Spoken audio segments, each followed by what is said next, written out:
October 17, 2024, kinidnap ng 4 na armadong lalaki sa bayan ng Cebuco ang US vlogger or YouTuber na si Elliot Eastman. Si Eastman ay kasal sa isang Pilipina. Sinasabi na dinukot daw ito sa tahanan ng kanyang mga in-laws. At dahil dyan ay pinag-usapan siya hindi lang sa Pilipinas kung hindi sa buong mundo. Sa kanyang YouTube channel, makikita ang mga videos kung saan pinapakita niya ang pang-araw-araw na bagong buhay niya dito sa Pilipinas. Sa description ng YouTube channel niya, sabi niya, 26 years old daw siya at pumunta ng Pilipinas 1.5 taon na ang nakakaraan. Dito raw ay nakita niya ang kanyang love of my life sa kaloob-looban ng mga kabundukan at red zone ng Pilipinas. I-discuss natin yan mamaya. Sabi niya na ang Zamboanga del Norte raw ay isang recently developed area sa Pilipinas na pwede mo lang ma-access gamit ang isang bangka. Sabi niya rin na siya raw ang una at katangi-tanging foreigner na tumira sa Cebuco ng matagal na panahon. Sa channel niya, marami kang makikita mga videos, katulad na lang nito, pakita natin ha, living in the Philippines' most dangerous area as an American at living in the most dangerous area of the Philippines. Pakita natin yung mga video na yan. Dito, pinapakita niya rin yung buhay niya kasama ang kanyang bagong asawa na si Carisha Jala Eastman. Bago natin ituloy ang kwento ni Elliot at paghahanap sa kanya, may alam kong dapat nating i-discuss to because matagal na rin usap-usapan to sa Pilipinas, di ba? Bata pa lang tayo, kinukwento na sa atin to or nababalitaan na natin yung red zone na tinatawag. Sinearch ko kung ano yung specific na description para dito. Ito yung lumalabas. Sabi, ang red zone daw ay area with high threat of violent crimes. Sa Southern Philippines at Mindanao, yung mga areas daw with a high threat of violent crime, including kidnapping, piracy, ayan, attacks, at violent clashes between armed groups. May mga, yung mga private military, mga ganyan. Yan yung mga umaano sa atin eh. But actually, hindi ko pa siya nababasa ng direkta. Pero marami na yan eh. Kwento na yan sa atin ng mga nanay at tatay natin. At marami na rin talagang mga balita throughout history. So, hindi na bago itong kwento na ito. Pero, may nakita pa ako ha. So, hinahanap ko yung red zone na yan. Sabi dito sa Smart Traveler na site from Australia, we've reviewed our advice for the Philippines and continue to advise to exercise a high degree of caution. Mag-ingat ng malala, no, sa Tagalog. Higher levels apply in Mindanao. Attacks could occur anywhere in the Philippines. Possible targets include aviation, airports, public transport, hotel, shopping malls, restaurant, major events, places of worship, and tourist area. Nakakalungkot lang na ganun pala yung tingin sa atin ng mundo, no? May mga ganung pala na, ay, delikado pala dito sa amin. Although, hindi naman natin na-experience lahat ito, but may truth din kasi. Dahil meron talagang mga lugar na medyo mataas talaga yung krimen or malala yung krimen na nangyayari. Babalik naman tayo ulit kay Elliot Eastman. Bago ang lahat ng to, alam nyo ha, may tinatawag ng foreshadowing. Ayun. May mga nagsasabi, actually galing din mismo sa kanya, na may mga banta na sa kanya bago pa man ang pangingidnap. Basahin natin ang article na ito. Warning! Eastman warned about threats in vlogs before being kidnapped. Galing ito sa GMA Integrated News mismo. Ayon sa 24 Oras Weekend Report ni JP Soriano, nagkukwento raw si Elliot, pakita natin yung mga vlog niya, na hindi siya gusto ng mga tao doon sa tinitirhan niya sa Zamboanga del Norte. Galing ito mismo sa live stream niya noong September 28, 2023 sa kanyang YouTube channel. Tagalogin natin. Sabi niya, matagal na po ako nag-i-stay dito. At sa sobrang tagal, nararamdaman ko po na ayaw ng mga tao sa akin. Kakalkalin natin yan mamaya. Marami sa kanila ang gusto na may masamang mangyari sa akin. Sinasabi nila sa pamilya ko na merong gustong kumidnap sa akin. Nakakatakot, di ba? Yung iba naman, tinathreaten na i-kidnap ako. Napapatanong siya, paano kaya kung may mangidnap talaga sa akin? Tutulungan kaya ako ng mga kapitbahay o papanoorin lang nila akong kidnapin? Sabi niya pa, sa totoo lang, nakakatakot. Nagkukwento daw siya na may mga gabi na hirap siya matulog kasi nararamdaman niya na parang may sasalakay sa kanya anytime. And sadly, that's exactly what happened. Marami sa mga live streams ni Elliot at statements galing sa asawa niya ang ginagamit sa investigasyon. But I feel like I've been staying in this area for so long to the point where people, I don't even know if people like me anymore. Maybe they want bad things to happen to me now. It's like that's how I'm starting to think. So it's like, it's really not good. Yeah, that's what it is. I mean, it's like, I don't really know like what would happen if somebody did come try to come here and kidnap me, right? Would the neighbors help me, or would they just sit there and watch? Because it's gotten to the point where I've been here for so long that people are like have become normalized for me in this area, and especially the family I'm living with, and I just don't know. Like I get mixed feelings, so it's kind of like I'm at that point where that's how I'm feeling. So it's not good. Ngayon, kilalanin natin Elliot Eastman. Makikita naman natin, na masaya siya sa pinili niyang buhay dito sa Pilipinas. At aware siya sa panganib dito sa bago niyang tinitirhan. Sa mga Instagram post niya, tinignan ko po, na ang layo ng itsura at buhay niya nung nakaraan compared dito sa pagpapalit niya ng, I think, ganun naman yung mga foreigner na naghahanap ng laid-back na buhay dito sa Pilipinas. Ipinagpalit niya ang marangyang buhay para sa isang mas simpleng pamumuhay sa Pilipinas. May mga nakikita rin po ako na mga, I think, hindi ko alam kung totoo po nangyari kasi wala akong nakitang proof. Pero may mga nagsasabi na before yung bago niyang asawa is naloko daw siya ng isang, hindi ko alam kung girlfriend po or napakasalan niya. Naloko po siya na scam, parang ganoon. Wala po ako mahanap na article, pasensya na po kayo, pero yun yung sabi nung former mayor doon sa Zamboanga del Norte. So meron siyang video. Ito na yung ligaya na I think pinunta niya talaga dito sa Pilipinas eh. Sabi sa video niya, I found my wife in the Philippines. At ito yung kanyang asawa. Dito sa mga videos na katulad dito, specifically dyan sa I found my wife, makikita natin na relax siya. Lagi pa nga siyang nakahubad. Siguro dahil naiinitan, chill-chill lang siya. At na-experience niya yung mga pang-araw-araw natin na ginagawa. Katulad nung may part yan sa video na sumasakay siya ng tricycle.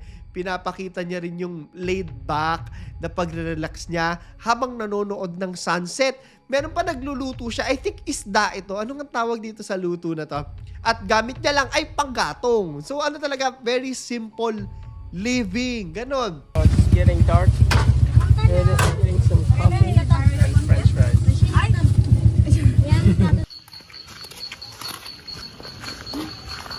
So beautiful, but like it's not the same in the video, huh? Because of the boba. Look at the sunrise. Wow, sana all.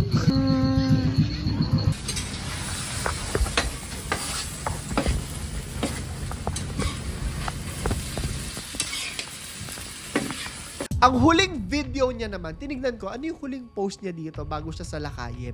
Meron siyang video na tumatagal ng 5 minutes na nagpapakita na kumakain lang siya. Ganun lang kasimple yung gusto niyang ipakita. And while masaya siya sa bago niyang piniling buhay, marami yung, di ko alam kung panghuhusga or nagwa-warning sa kanya sa comment.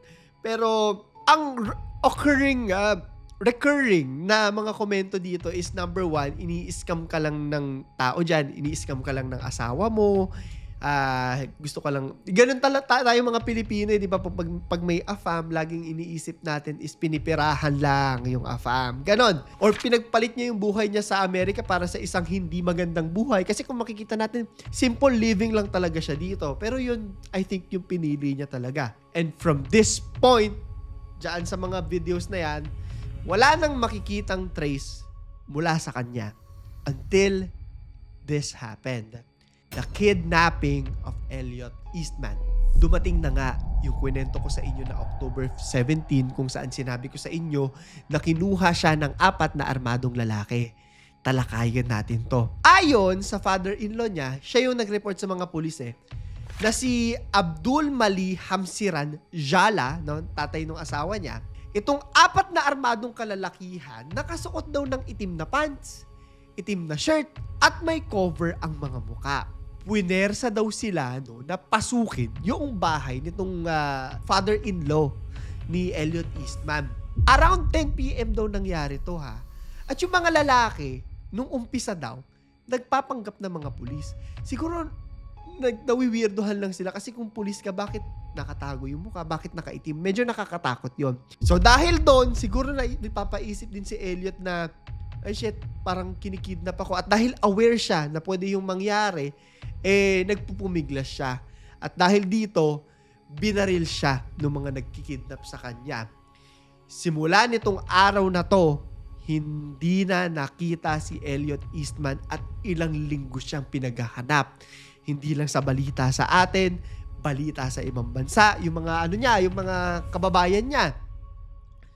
Ang sabi nila, dumating daw yung mga pulis ng 11 p.m. at may nakita silang rifle cartridge ng M16 na walang laman. May mga handbag daw, hat, at saka pagkain pa silang nakita dun sa lugar. So agad-agad, nagpadala ng local enforcement para hanapin siya. Pero sabi ko nga sa inyo, ilang linggong nangyari, wala talaga silang nakita. Ngayon, dahil nga isang Amerikano to, at vlogger pa, syempre concerned yung mga kababayan niya dyan.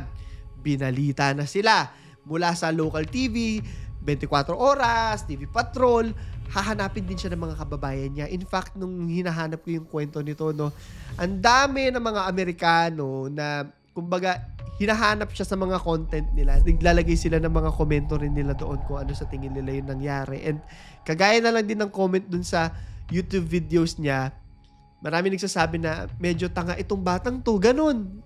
Medyo tanga siya sa desisyon niya na pumunta dyan. Alam niya na mapapahamak siya pero nandun pa rin siya. Pero I guess on the other side of things, I think this is someone na naghahanap talaga ng escape doon sa buhay niya na pinanggalingan, or may hinahanap siya na doon niya lang sa Zamboanga del Norte nakita. That's just the way I see it. So dahil wala ngang alam ang mga tao, marami din yung mga Reddit threads na gumagawa ng mga kanya-kanya nilang conspiracy theories at dinidiscuss kung paano kaya nawala itong si Elliot. May mga nagsasabi na pinagkikitaan siya ng mga tao sa tinitirhan niya, na ini-scam daw siya ng mga taga-Zamboanga. May nagsasabi na dahil nakikita ang buhay niya, eto medyo valid tong point na to ha, napapanood ng mga kapitbahay, marami naging interesado sa kanya at sa pera niya.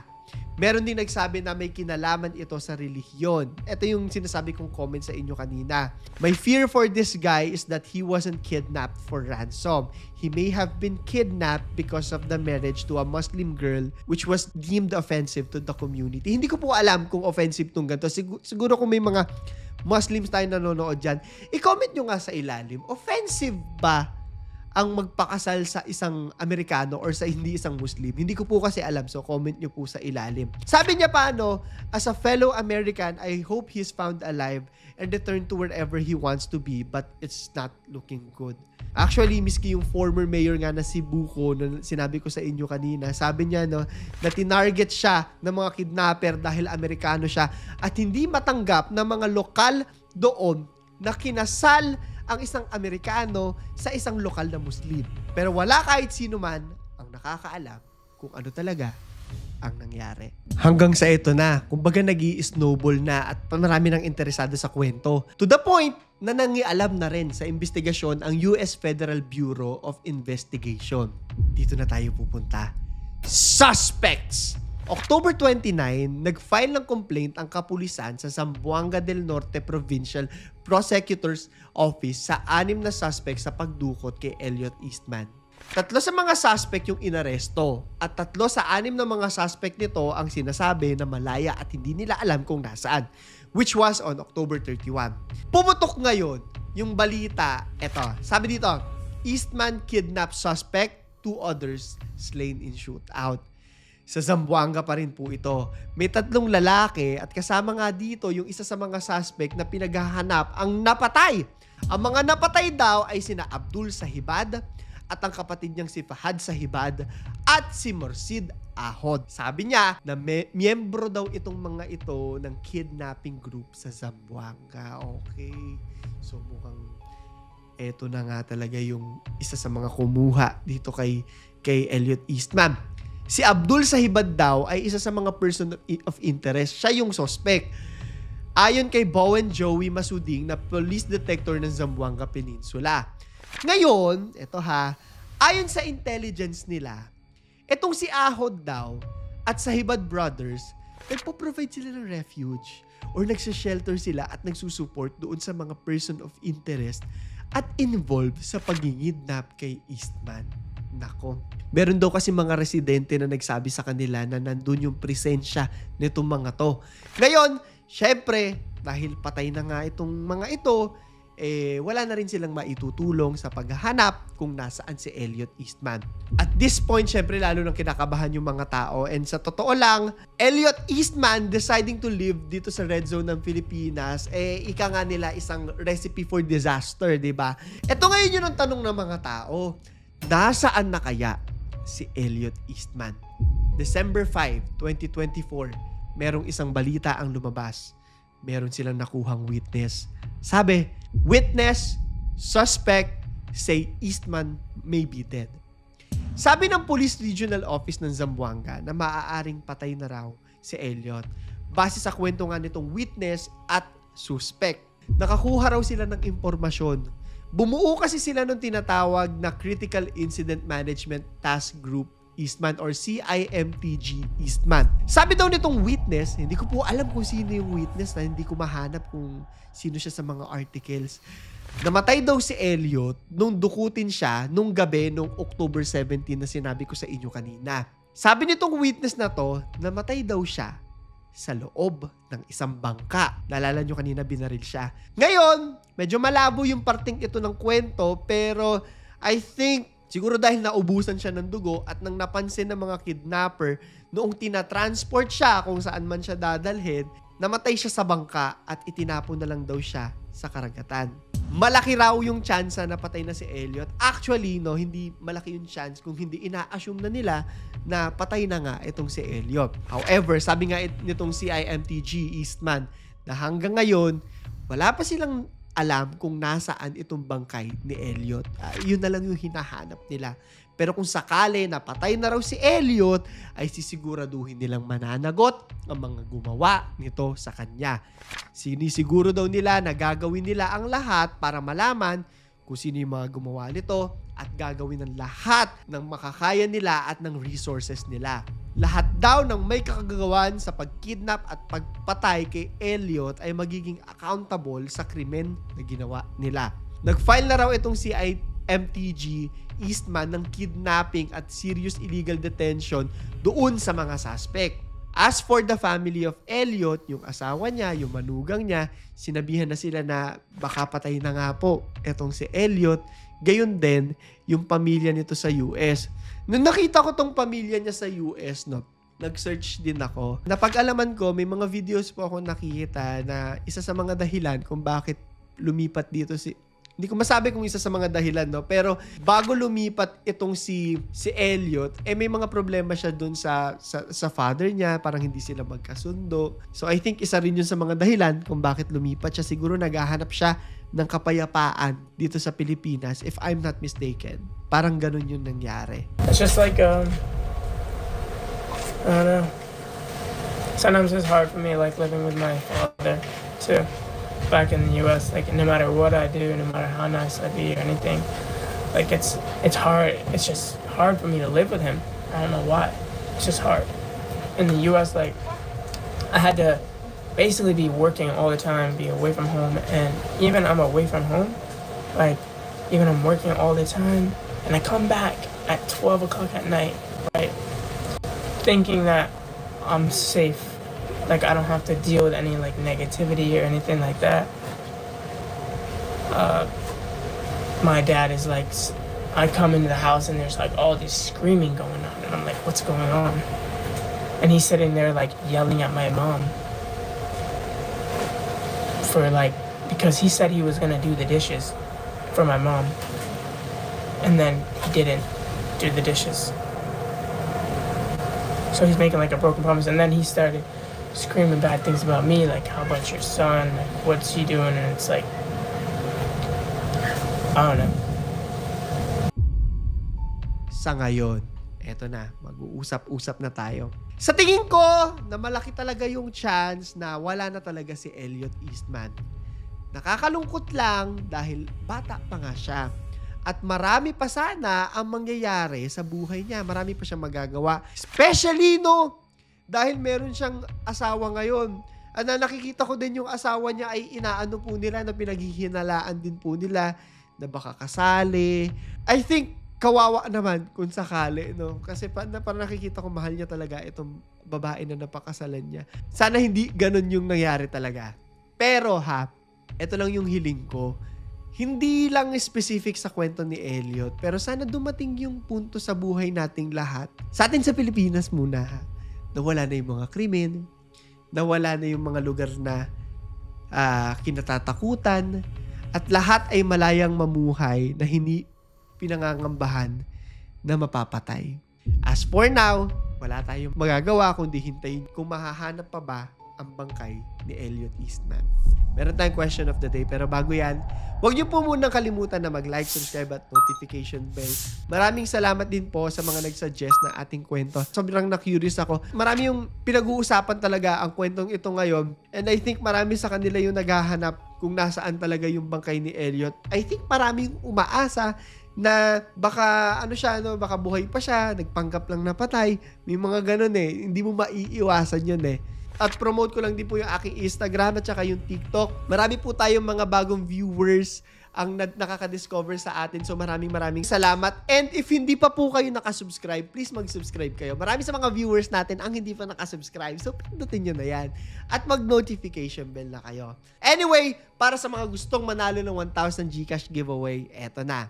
Tatanungin ko kayo, sa tingin mo, ano ang totoong rason kung bakit pinatay or kinidnap etong si Elliot Eastman sa bayan ng Sibuko? I-comment mo sa ilalim. So, yun lamang po. Ito si Claro III at ito ang aking kwento.